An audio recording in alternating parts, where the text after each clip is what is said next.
नमस्कार विद्यार्थी मित्रांनो, क्रिएटिव्ह मॅथ्स मराठी या आपल्या लाडक्या युट्यूब चॅनलमध्ये मी तुमच्या सगळ्यांचं पुन्हा एकदा सहर्ष स्वागत करतो. तर बघा मित्रांनो, 9 तारखेला आपला गणित भाग 2चा पेपर आहे. गणित भाग 1चा पेपर तुम्हाला खूप चांगला गेला असेल. आता गणित भाग 2चा पेपर सुद्धा तितकाच चांगला गेला पाहिजे, यासाठी आजची व्हिडिओ तुमच्यासाठी आहे.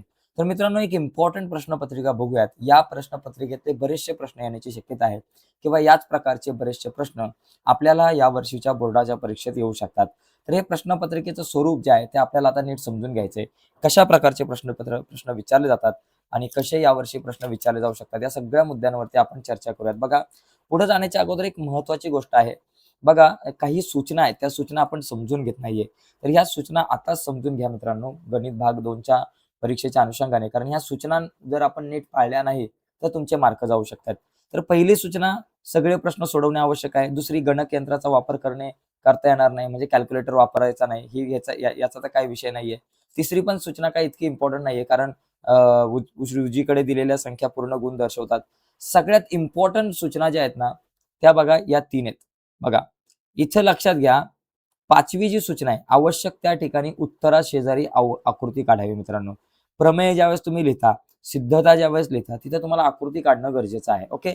त्यानंतर रचनेच्या सर्व खुणा स्पष्ट असाव्यात, त्या पुसू नयेत. म्हणजे रचना करत असताना तुम्ही जे कंस मारता, ते कंस असेल किंवा ज्या काही खुणा असतील, त्या खुणा एकदम व्यवस्थित स्पष्ट असाव्यात. फक्त जास्त पण कोरून कोरून लिहू नका. त्याच्यानंतर पुढचा मुद्दा आहे की प्रमेयाची सिद्धता लिहिण्यासाठी आकृती आवश्यक आहे. ही सूचना का महत्वाची आहे? तुम्ही प्रमेय लिहिलं पूर्ण, परंतु तुम्ही आकृतीच नाही काढली. तुमचं पक्ष बरोबर आहे, तुमचं साध्य बरोबर आहे, तुमची सिद्धता बरोबर आहे, सगळ्या गोष्टी बरोबर आहेत, परंतु तुम्ही आकृतीच काढली नाही मित्रांनो, तर तुम्हाला 0 मार्क मिळतील. त्यामुळे आकृती पहिली काढावी. कारण ज्यावेळेस तुम्ही एखादी सिद्धता सिद्ध करता, त्यावेळेस ती कशाच्या आधारावरती सिद्ध करता, तर आकृतीच्या आधारावरती सिद्ध करत असता. त्यामुळे आकृती काढणं हा अतिशय महत्वाचा भाग आहे. आता आपण प्रत्यक्षात प्रश्नपत्रिका बघूयात एक. बघा, या प्रश्नपत्रिकेमध्ये जर बघितलं तर आपला जो प्रश्न आहे, प्रश्न क्रमांक पहिला, त्याच्यामध्ये ए आणि बी असे 2 उपप्रश्न असतात. ए मध्ये 4 मार्क, बी मध्ये 4 मार्क, असा 8 मार्काचा प्रश्न. मित्रांनो, जर तुम्हाला या प्रश्नात 8 पैकी 8 मार्क मिळवायचे असतील, तर जास्त काहीच करायचं नाही. कुठल्याही 4 किंवा 5 प्रश्नपत्रिका घ्या बोर्डाच्या आणि त्या 4 ते 5 प्रश्नपत्रिकांमधला फक्त पहिलाच प्रश्न सोडवा. पहिल्यातला अ आणि आ, पहिल्यातला ए आणि बी एवढंच सोडवा. बाकी काहीच करू नका. तुम्हाला 8 पैकी 8 मार्क मिळतील. कारण खूप सारे प्रश्न रिपीट होतात. ओके. आता जर तुमच्याकडे या प्रश्नपत्रिका नसतील, तर काळजी करू नका. व्हिडिओच्या खाली डिस्क्रिप्शनमध्ये मी एक लिंक दिली, त्या लिंकवर क्लिक करून तुम्ही सगळ्या प्रश्नपत्रिका आणि सगळ्या महत्त्वाच्या नोट्स ज्या आहेत त्या डाउनलोड करू शकताय. तर आजची चर्चा झाल्यानंतर व्हिडिओच्या खाली जा डिस्क्रिप्शनमध्ये. आता बघा, इथं प्रश्न क्रमांक पहिला जो आहे, पहिल्यातला ए. बघा, पहिल्यातल्या ए मध्ये लक्षात घ्या, तुम्हाला काय लिहायचंय, उत्तर पत्रिकेमध्ये फक्त तुम्हाला एवढंच लिहायचंय. प्रश्न क्रमांक पहिला, त्याच्यातला ए आणि पहिल्याचा प्रश्न. याचं उत्तर काय बाबा? ऑप्शन ए, बी, सी जे काही असेल उत्तर. उदाहरणार्थ ऑप्शन ए करेक्ट असेल तर ए लिहायचं, संपला विषय. एवढंच लिहायचं आपल्याला. लिहिलं तर 15, 8, 17 एवढं लिहा. 15, 8, 17 एवढंच लिहायचं, बाकी काय नाही. दुसऱ्याचं उत्तर बाबा काय ते लिहा. तिसऱ्याचं उत्तर काय ते लिहा. तर एवढंच लिहायचं. बाकी तुम्हाला हा प्रश्न वगैरे, काही मुलं एवढा सगळा असा प्रश्न लिहितात. तर हा प्रश्न वगैरे लिहायची काहीच गरज नाहीये. ठीक आहे. आता आपण बघूयात हा पहिला प्रश्न नेमका काय आहे. तर लक्षात घ्या मित्रांनो, पहिल्या प्रश्नाच्या बाबतीत जर का तुम्ही विचार केला, त्याच्या अगोदर आपण हे बाकीचं जे काही बिनकामाच्या ज्या गोष्टी आहेत त्या आपण खोडूयात. ओके.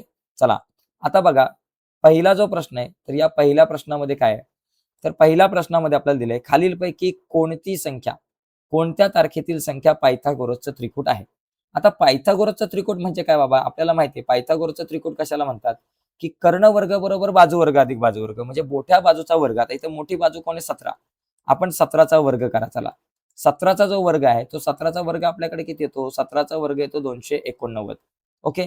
आता इतर 2 बाजूंच्या वर्गांची बेरीज करा. 15चा वर्ग आला 225 आणि 8चा वर्ग आला 64. या दोघांची बेरीज पण 289 येते. म्हणजे मोठ्या बाजूचा वर्ग 289 आणि इतर 2 बाजूंच्या वर्गांची बेरीज पण 289 येते. म्हणजे हे पायथागोरसचं त्रिकूट आहे. बाकी 3 गोष्टी बघायची पण गरज नाहीये. तर मित्रांनो, हा प्रश्न 100% बऱ्याचदा येत असतो. या प्रश्नाची तयारी करा, की खालीलपैकी कुठलं पायथागोरसचं त्रिकूट आहे, किंवा कधी-कधी असाही प्रश्न येईल, खालीलपैकी कुठले पायथागोरसचे त्रिकूट नाही, असा सुद्धा प्रश्न मित्रांनो आपल्याला येत राहतो. त्यामुळे या प्रश्नाच्या सुद्धा आपल्याला तयारीत राहायचं आहे. ओके. पुढचा प्रश्न बघा. आता हा प्रश्न पहिल्यातल्या ए मध्ये आला, कधी-कधी पहिल्यातल्या बी मध्ये सुद्धा येऊ शकतो. पुढचा बघा, साइन थिटा गुणिले कॉस थिटा बरोबर किती? मित्रांनो, आपल्याकडे साइन थिटाचं सूत्र काय असतं? एक छेद कोसेक थिटा, बरोबर. हा कोसेक भागिले आहे, इकडं आला गुणिले, म्हणजे साइन थिटा गुणिले कोसेक थिटा बरोबर 1 हे सूत्र आहे, बरोबर. म्हणजे इथं बरोबर काय आलं पाहिजे, तुमच्याकडे 1 आलं पाहिजे, हा ऑप्शन करेक्ट आहे. त्याचबरोबर मित्रांनो इथं सगळी सूत्र पाठ करा. त्याचप्रमाणे कॉस थिटा गुणिले सेक थिटा बरोबर किती, तो पण 1 आहे. त्याचबरोबर कॉट थिटा गुणिले टॅन थिटा किती, त्याचं पण उत्तर 1 येईल. त्याचबरोबर तुम्हाला सेक वर्ग थिटा बरोबर 1 अधिक काय येईल बाबा, 1 अधिक टॅन वर्ग थिटा येईल. सगळी सूत्र मित्रांनो पाठ करून ठेवा, कारण सूत्रांवर आधारित एखादं गणित तुम्हाला डायरेक्ट येतं. ओके. आता एक्स अक्षाचा चढ काढा. मित्रांनो एक्स अक्षाचा चढ, आता एक्स अक्षाचा जो स्लोप आहे तो थिटा किती असतो बाबा, एक्स अक्षाच्या बाबतीमध्ये जर तुम्ही विचार केला तर थिटा तुमचा 0 असतो. ओके. एक्स अक्षाचा जो काही आपण कल म्हणतो, कल म्हणजे तो तुमचा 0 असणार आहे. आता मला या ठिकाणी काय करायचंय, चढ म्हणजे काय, चढ काढायचं सूत्र असतं टॅन थिटा. आता टॅन थिटा म्हणजे काय बाबा, टॅन थिटा म्हणजे तुमच्याकडे 0 आहे, टॅन थिटा किती बाबा 0 आहे. मग टॅन 0ची किंमत किती, बघा मित्रांनो त्रिकोणमितीचा जर का तुम्ही धडा बघितला, त्रिकोणमिती प्रकरण बघितलं, तर या त्रिकोणमिती प्रकरणामध्ये जी सारणी आहे तुम्ही बघितली असेल सारणी त्रिकोणमितीची, त्या त्रिकोणमितीची सारणीमध्ये टॅन थिटाची किंमत किती असते, टॅन 0ची किंमत किती असते, 0 असते. त्याच्यामुळे इथं तुमचा चढ किती असणार आहे, 0 असणार आहे. तुम्हाला इथं ती सारणी त्रिकोणमितीची व्यवस्थित माहिती पाहिजे. चौथा प्रश्न आहे, 3 सेमी त्रिज्या असलेल्या वर्तुळाच्या सर्वात मोठ्या जीवेची लांबी. 2-3 वेळा प्रश्न येऊन गेलाय. सगळ्यात मोठी जीवा म्हणजे काय असते, व्यास असते, आणि व्यास हा त्रिज्येच्या दुप्पट असतो. मग 2 गुणिले माझ्याकडे त्रिज्या 3 आहे, म्हणजे बेत्रिक किती झालं, 6 सेमी. तर 6 सेमी काय झाली, सगळ्यात मोठ्या जीवेची लांबी. तर असा हा सोपा प्रश्न विचारला जातो, जिथे तुम्हाला पैकीच्या पैकी मार्क मिळू शकतात. ठीक आहे. आता पुढचा जो प्रश्न आहे पहिल्यातला बी, हा प्रश्न सुद्धा मित्रांनो सोपा असतो. या पहिल्यातल्या बी मध्ये तुम्हाला 1-1 मार्काचे 4 प्रश्न असतात. आता हा पहिला प्रश्न जर बघितला, याच्यामध्ये दिलंय 2 त्रिकोण समरूप आहेत, बरोबर. याचं उत्तर आपण काय करू, वर लिहू. आता समरूप जर त्रिकोण असेल तर समरूप त्रिकोणांच्या क्षेत्रफळांचं गुणोत्तर हे त्यांच्या संगत बाजूंच्या गुणोत्तरा एवढं असतं. ओके. संगत बाजूंच्या वर्गांच्या गुणोत्तरा एवढं. आता मला इथं काय दिलंय, त्रिकोण एबीसी समरूप त्रिकोण पीक्यू आर, आणि एबी आणि पीक्यू बाजूंचं गुणोत्तर दिलंय, आणि मला क्षेत्रफळांचं गुणोत्तर काढायचंय. म्हणजे एरिया ऑफ त्रिकोण एबीसी भागिले एरिया ऑफ त्रिकोण पी क्यू आर. मित्रांनो या दोन त्रिकोणांच्या क्षेत्रफळांचं गुणोत्तर कसं असतं, बाजू वर्ग भागिले बाजू वर्ग. का, कारण दोन त्रिकोण समरूप आहेत, आणि समरूप असतील तर त्यांच्या क्षेत्रफळांचं गुणोत्तर म्हणजे बाजू वर्ग भागिले बाजू वर्ग. एबीसी ची बाजू काय आहे, एबी, एबीचा वर्ग, भागिले पीक्यूआर ची बाजू काय आहे, पीक्यू, पीक्यूचा वर्ग. आता एबी किती बाबा, एबी आहे 2 आणि पीक्यू आहे 3. मग इथे लिहायचं 2/3, 2चा वर्ग भागिले 3चा वर्ग, 2चा वर्ग 4, 3चा वर्ग 9, माझ्याकडे 4/9 उत्तर आलं. तर अशा पद्धतीने हा प्रश्न तुम्हाला 1 मार्क मिळवून देऊ शकतो. यानंतर पुढचा जो प्रश्न आहे दुसरा, जो तुम्हाला विचारला जातो, बाह्यस्पर्शी असलेल्या दोन वर्तुळांच्या त्रिज्या अनुक्रमे 5 सेमी व 3 सेमी असतील तर त्यांच्या केंद्रातील अंतर काढा. मित्रांनो बाह्यस्पर्शी आहेत त्रिज्या, त्रिज्या जर बाह्यस्पर्शी असेल तर त्यांच्या केंद्रातील अंतर म्हणजे त्रिज्यांची बेरीज, म्हणजे R1 अधिक R2. R1 5, R2 3, 5 आणि 3 किती झालं, 8 सेंटीमीटर. म्हणजे आपलं उत्तर काय झालं, 8 सेंटीमीटर. अशा पद्धतीने मित्रांनो आपण हा प्रश्न सोडू शकतो. इथे तुम्हाला मी सांगतो, बाह्यस्पर्शी किंवा अंतरस्पर्शी येईल. अंतरस्पर्शी जर अंतरस्पर्शी असतं तर वजाबाकी केली असते, 5 वजा 3 2 आलं असतं. बाह्यस्पर्शी किंवा अंतरस्पर्शी 100% प्रश्न येतो. ठीक आहे. पुढचा प्रश्न आहे, एका चौरसाचा कर्ण आपल्याला 10 वर्गमुळात 2 दिलाय, तर त्याची बाजू काढा. मित्रांनो चौरसाची बाजू काढायचं सोपं सूत्र आहे, 1/वर्गमुळात 2 गुणिले कर्ण. हे सूत्र लक्षात घ्या. 1/वर्ग, बघा या ठिकाणी काय आलं बाबा, 1/वर्गमुळात 2 गुणिले कर्ण आपल्याकडे काय, जर आपण बघून घेऊयात बघा, 1/वर्गमुळात 2 गुणिले कर्ण आपल्याला दिलाय 10 वर्गमुळात 2. मग इथे लिहायचं 10 वर्गमुळात 2, वर्गमुळात 2 गेले 10 उत्तर आलं. एकदम सोपं. आता हा प्रश्न बघा ना, एक्स अक्षाच्या धन दिशेशी केलेला कोन 45 अंश आहे, म्हणजे भावा थिटा बरोबर तुमच्याकडे 45 अंश आहे. तर रेषेचा चढ काढा. आता चढ काढायचं सूत्र काय बाबा, टॅन थिटा. आता टॅन थिटा किती बाबा, 45. आता टॅन 45 ची किंमत किती असते, सारणीमध्ये 1 असते. तर मित्रांनो चढ काढायचं हे एक सूत्र आहे.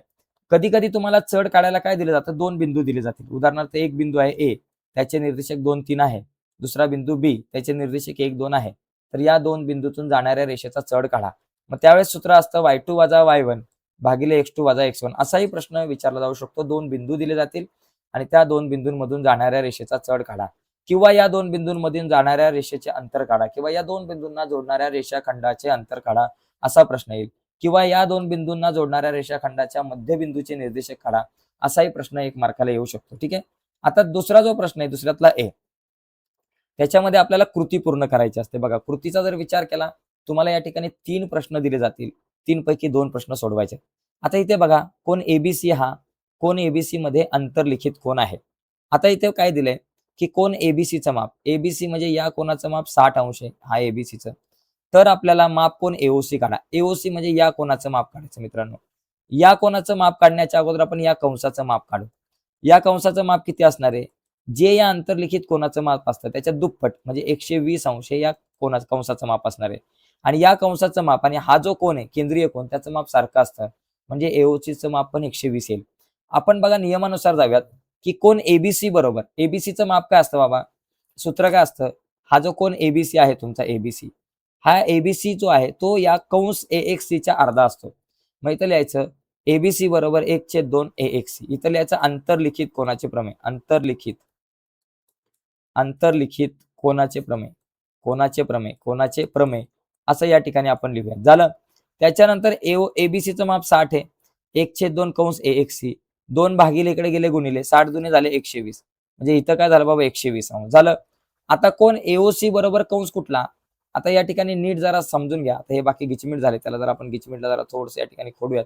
हे जे गिचमीट झाले याच्यामध्ये लक्षात घ्या, हे जरा काही गोष्टी आपण रफ करू. आणि आता बघा मुद्दा काय आहे जरा नीट समजून घ्या, की हा जो एओसीचं माप काय असणार आहे बघा, हा जो कोण एओसी तुम्हाला दिसतो इथं, हा कोण, याचं माप या कंसा एवढं असतं बरोबर, एक बरोबर कंस AXC केंद्रीय कोणाचं माप, म्हणजे इथं आलं पाहिजे AXC. आता AXC या कंसाचं माप किती आलं बाबा इथं 120, म्हणजे तुम्हाला इथं 120 अंश येईल, विषय संपला. तर अशा पद्धतीने मित्रांनो तुम्हाला 4च बॉक्स असतात, 4 बॉक्स भरायचे, अर्धा मार्क, 2 मार्क झाले. पुढचा प्रश्न बघा, साइन वर्ग थिटा अधिक कॉस वर्ग थिटाची किंमत काढा. यामध्ये काय दिलंय, AB वर्ग अधिक BC वर्ग, पायथागोरसच्या प्रमेयानुसार AB वर्ग अधिक BC वर्ग म्हणजे AC वर्ग, म्हणजे इथं माझ्याकडे आलं पाहिजे AC चा वर्ग, दोन्ही बाजूंना AC वर्गाने भागू, सगळ्यांना AC वर्गाने भागलं, AB छेद AC कंसाचा वर्ग, इथं BC छेद AC कंसाचा वर्ग आणि AC वर्ग गेला 1. आता AB छेद BC म्हणजे काय असतं, आता या थिटाच्या कोणाच्या समोरची बाजू आहे AB आणि भागिले AB छेद काय बाबा AC आहे, AB छेद AC काय कर्ण आहे, समोरची बाजू भागिले AC काय बाबा कर्ण आहे. बघा मला सांगा, समोरची बाजू भागिले कर्ण कोणाचं सूत्र असतं, साइन थिटाचं. समोरची बाजू भागिले कर्ण कोणाचं सूत्र असतं, साइन थिटाचं. आणि BC छेद AC, BC म्हणजे लगतची बाजू आणि AC म्हणजे कर्ण, लगतची बाजू छेद कर्ण, लगतची बाजू भागिले कर्ण कोणाचं सूत्र असतं, कॉस थिटाचं, मग इथे येईल कॉस थिटा. म्हणून या ठिकाणी AB छेद AC च्या ऐवजी साइन थिटा लिहिलं म्हणून साइन वर्ग थिटा, BC छेद AC च्या ऐवजी कॉस थिटा लिहिलं म्हणजे कॉस वर्ग थिटा, आणि हा एक जसाच्या तसा, म्हणजे साइन वर्ग थिटा अधिक कॉस वर्ग थिटा बरोबर 1, असा हा प्रश्न होता. पुढचा प्रश्न बघा, या ठिकाणी हा सुद्धा कृतीवर आधारित प्रश्न मित्रांनो. तर कृतीवर आधारित प्रश्न हे जे आहे ते जरा नीट व्यवस्थित मन लावून सोडवायचा प्रयत्न करा. इथं काय दिलंय, वरील आकृतीमध्ये चौरस ABCDच्या बाजू वर्तुळाला स्पर्श करतात. AB बरोबर इथं छायांकित भागाचं क्षेत्रफळ काढायचंय. मग त्याच्यासाठी तुम्हाला चौरसाचं आणि वर्तुळाचं क्षेत्रफळ काढावं लागेल आणि चौरसाच्या क्षेत्रफळातून वर्तुळाचं क्षेत्रफळ वजा करावं लागेल. म्हणून या ठिकाणी पहिलं चौरसाचं क्षेत्रफळ काढलं, ते सूत्र असतं बाजूचा वर्ग, बाजू किती 14 आहे चौरसाची, 14चा वर्ग आला 196, आणि वर्तुळाचं क्षेत्रफळाचं सूत्र असतं, इथं असतं पाय R वर्ग, पायची किंमत 22/7, वर्तुळाची त्रिज्या तुम्हाला दिलेली आहे 7, कारण या ठिकाणी बघा AB जी आहे ही बाजू जर का तुमच्याकडे 14 असेल, ही बाजू 14 आहे म्हणजे वर्तुळाचा व्यास एकंदरीत 14 होईल, मग त्रिज्या किती झाली 7 झाली, म्हणून इथे लिहिली R चा वर्ग म्हणजे 7 गुणिले 7, 7 7 गेले 22 7 154. आता मला छायांकित भागाचं जर क्षेत्रफळ काढायचं झालं तर चौरसाच्या क्षेत्रफळातून वर्तुळाचं क्षेत्रफळ वजा केलं की छायांकित भागाचं क्षेत्रफळ मिळेल. म्हणून या ठिकाणी चौरसाचं क्षेत्रफळ वजा वर्तुळाचं क्षेत्रफळ, चौरसाचं 196, वर्तुळाचं 154. आता 196 मधून 154 गेले, 6तून 4 गेले 2, 9तून 5 गेले 4, आपल्याकडे किती आलं 42. या ठिकाणी लिहायचं 42 सेमीचा वर्ग. तर एकदम सोपा मित्रांनो प्रश्न आहे, अशा पद्धतीनं हा प्रश्न आपण सोडू शकतो. ठीक आहे. पुढचा जो प्रश्न आहे तुम्हाला बी मध्ये बघा, या ठिकाणी आता बी मध्ये आपल्याला वर्तुळ पाकळीचं क्षेत्रफळ तुम्हाला विचारले. वर्तुळ पाकळीचं क्षेत्रफळ बघा, वर्तुळ पाकळीची त्रिज्या दिले आपल्याला आणि कंसाची लांबी दिली. मित्रांनो त्रिज्या आणि कंसाची लांबी दिली असेल तर वर्तुळ पाकळीच्या क्षेत्रफळाचं सूत्र बघा काय, वर्तुळ पाकळीचे क्षेत्रफळ, वर्तुळ पाकळीच्या क्षेत्रफळाचं सूत्र, मला त्रिज्या आणि कंसाची लांबी दिले, मग इथे लिहायचं कंसाची लांबी गुणिले त्रिज्या भागिले 2. आता कंसाची लांबी किती, 2.2. बघा कंसाची लांबी जर आपण बघितलं तर ती आपल्याला दिलेली आहे 2.2. मग इथे लिहायचं 2.2 गुणिले त्रिज्या किती, 3.5. 3.5 भागिले 2. 2 आणि 2.2 ला भाग लावला 1.1. 1.1 गुणिले 3.5. आता किती, 11 पंचे 55, हातच्या 5, 11 त्रिक 33, 34, 35, 36, 37, 38. म्हणजे या ठिकाणी आपल्याकडे किती आलं, 38.5. तर अशा पद्धतीने मित्रांनो आपण हा प्रश्न सोडू शकतो. 38.5 नाही, 3.85 येईल. ओके, 3.85 सेंटीमीटरचा वर्ग. तर असा आपला हा प्रश्न आहे. तर अशा पद्धतीने मित्रांनो आपण हा प्रश्न सोडवू शकतो. अतिशय सोपा आहे. चला पुढचे बघा, मी तुम्हाला सांगतो. एकंदरीत बघा, एका काटकोन करणाऱ्या त्रिकोणामध्ये, आता मी तुम्हाला फक्त इम्पॉर्टंट प्रश्न जे आहे त्याचं स्पष्टीकरण देतो, उत्तर नाही सांगत. याच्या उत्तराची व्हिडिओ मी नंतर बनवतो. पहिले आपण इम्पॉर्टंट प्रश्न बघूयात कुठले. तर इथे बघा, काटकोन त्रिकोणात काटकोन करणाऱ्या बाजू 9 सेमी आणि 12 सेमी आहे. तर कर्णाची लांबी काढा. मित्रांनो पायथागोरसचं प्रमेय त्याच्या आधारावर लिहायचे. अतिशय सोपा प्रश्न आहे, मार्क मिळू शकतात. पुढच्या प्रश्नामध्ये बघा, कंस NS बरोबर 125, या कंसाचं माप 125 आहे. EF बरोबर आपल्याला दिलेलं आहे 37 अंश आणि मला काढायचं NMS. कोण NMS भावा, याचं माप काढायचं सूत्र आहे 1/2 कंसामध्ये हा जो कंस आहे NS वजा हा जो कंस आहे EF, कंस EF करायचं, कंस EF या दोघांची फक्त वजाबाकी बरोबर 1/2 कंसामध्ये 125 वजा 37 बरोबर. आता 1/2 गुणिले 125 मधून 37 गेले, 15तून 7 गेले 8, इथे 1 घेतला, 12तून 4 गेले 8, 88. 1/2 गुणिले 88, 88 ला 2 ने भाग लावला 44. मित्रांनो हा प्रश्न पण खूप सोपा आहे.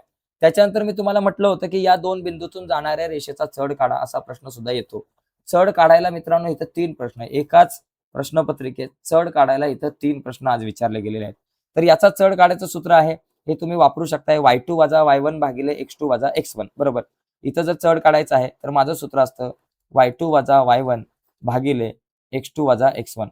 आता बघा, हा x1 y1, इथं x2 आणि y2 वजा y1 7 वजा 3, 7 वजा 3 भागिले x2 वजा x1 4 वजा 2, 4 वजा 2, 7तून 3 गेले 4, 4तून 2 गेले 2, 2 दुने 4, किती आला चढ बाबा 2 आहे बरोबर.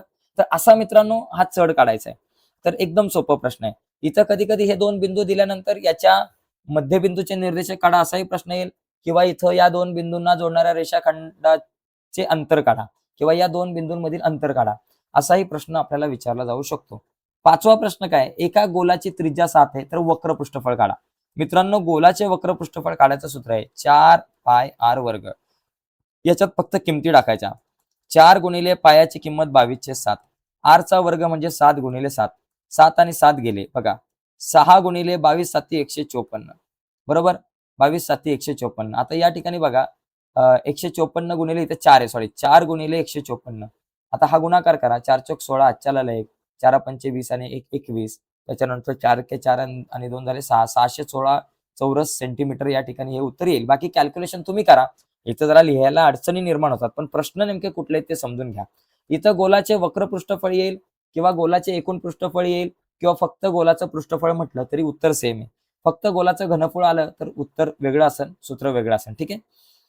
पुढचा प्रश्न आहे मित्रांनो, तिसरा जो आहे बघा, हा लक्षात घ्या, हा पहिल्या प्रकरणातला प्रश्न आहे, तर त्यामध्ये लक्षात घेणं गरजेचं आहे मित्रांनो. मी तुम्हाला एक सांगतो 3 मार्काला कुठले प्रश्न येऊ शकतात. आता सोडून देत नाही, पण 3 मार्काला कुठले प्रश्न येऊ शकतात बघा. 3 मार्काला सगळ्यात पहिली गोष्ट म्हणजे एक आकृती येऊ शकते, त्याच्यामुळे आकृतीची तयारी करा. 3 मार्काला तुम्हाला त्यानंतर बघा, पहिल्या प्रकरण जे आहे त्या पहिल्या प्रकरणातलं जर तुम्हाला आलं तर प्रमेय वगैरे येतं 3 मार्काला. त्याच्यानंतर 3 मार्काला तुमचा अपोलोनियसचा सिद्धांत, अपोलोनियसचं प्रमेय तुम्हाला, म्हणजे त्या प्रमेयावर आधारित गणित जे आहे ते 3 मार्काला येऊ शकतं. त्याच्यानंतर तुम्हाला बघा, हे 3 प्रश्न खूप महत्वाचे आहेत, या 3 प्रश्नांची तयारी करा, कारण हे 3 प्रश्न जरी आले तरी तुमचं या ठिकाणी काम होऊ शकतं. त्याचबरोबर चौथा मुद्दा जो आहे तुमचा त्रिकोणमिती जे आहे आपलं, त्रिकोणमितीमधली एखादी जी काही शाब्दिक गणित आहे ते तुम्हाला 3 मार्काला येऊ शकतो, किंवा महत्वमापन मधलं शाब्दिक गणित. मित्रांनो महत्वमापन वरती लक्ष द्या, महत्वमापन जे आहे त्यातली सगळी सूत्र पाठ करून ठेवा, सूत्र जरी पाठ केली तरी तुमचं खूप मोठं काम या ठिकाणी होऊ शकतं. ठीक आहे. तर बघा आता या ठिकाणी आपण काय करूयात, इथे बघा हा एक प्रश्न विचारलाय, सिद्धता आहे कृतीमध्ये. त्याच्यानंतर पुढचा प्रश्न इथं वर्तुळ मधला तुम्हाला या ठिकाणी विचारलाय, हा बघून घ्या. हा प्रश्न सोपा असतो. आणि इथे बघा, इथे आणखी हा एक प्रश्न लय महत्वाचा असतो, दिलेले बिंदू एक रेषीय आहेत की नाही हे ओळखा. हा प्रश्न हमखास येत असतो, त्याच्यामुळे याची तयारी करा. इथे एक आकृती आली, इथं तुमचा मध्यगा आली म्हणजे अपोलोनियसचं प्रमेय आलं आणि या ठिकाणी एक प्रमेय आलं. म्हणजे इथं अपोलोनियसच्या प्रमेयावर आधारित गणित सुद्धा आलं, त्याच्यानंतर प्रमेय सुद्धा आलं, आकृती सुद्धा आली आणि हा प्रश्न सुद्धा येतो, दिलेले बिंदू एक रेषीय आहेत की नाही. 100% मित्रांनो हा प्रश्न तुम्हाला कधी कधी 2 मार्काला विचारला जाईल, कधी कधी 3 मार्काला, पण हा प्रश्न विचारला जातो. याची तयारी करा. ओके. पुढचा बघा, 4 मार्काच्या प्रश्नामध्ये तुम्हाला काय काय येऊ शकतं बघा. 4 मार्काच्या प्रश्नामध्ये बघा, एक लक्षात घ्या, एखादी सिद्धता तुम्हाला येऊ शकते. बरोबर. दुसरा मुद्दा आकृती तुम्हाला येऊ शकते. तिसरा जो मुद्दा आहे तुम्हाला महत्वमापनचा प्रश्न फिक्स असतो. महत्वमापनचा प्रश्न फिक्स असतो. सिद्धता, आकृती, महत्वमापनचा प्रश्न आणि त्रिकोणमितीमधलं शाब्दिक गणित. त्रिकोणमितीमधलं शाब्दिक गणित बघा, त्रिकोणमितीमधलं शाब्दिक गणित. फक्त यावर्षी तुम्हाला असं गणित आलं होतं, पण बऱ्याचदा त्रिकोणमितीमधलं शाब्दिक गणित येतं. ओके. आणि इथे बघा 5 मार्काच्या प्रश्नामध्ये इथे हे 2 प्रश्न असतात. त्या दोघांपैकी आपल्याला एक प्रश्न सोडवायचा असतो. ओके. तर अशा प्रकारे मित्रांनो ही प्रश्नपत्रिका होती. तुम्हाला जर प्रश्नपत्रिका ही हवी असेल आणि इतरही काही प्रश्नपत्रिका महत्त्वाच्या हव्या असतील आणि गणित भाग 2च्या जर तुम्हाला नोट्स हव्या असतील, तर या व्हिडिओच्या खाली डिस्क्रिप्शनमध्ये मी लिंक दिले. त्या लिंकवर क्लिक करून तुम्ही गणित भाग 2च्या नोट्स डाउनलोड करा आणि अभ्यास करा आणि महत्त्वाच्या प्रश्नपत्रिका सुद्धा व्हिडिओच्या खाली डिस्क्रिप्शनमध्ये आहेत. त्या प्रश्नपत्रिका सुद्धा डाउनलोड करा आणि त्यांचा अभ्यास करा. तर आजच्या चर्चेत तिथेच थांबूयात मित्रांनो. बाय सर्वांना. धन्यवाद.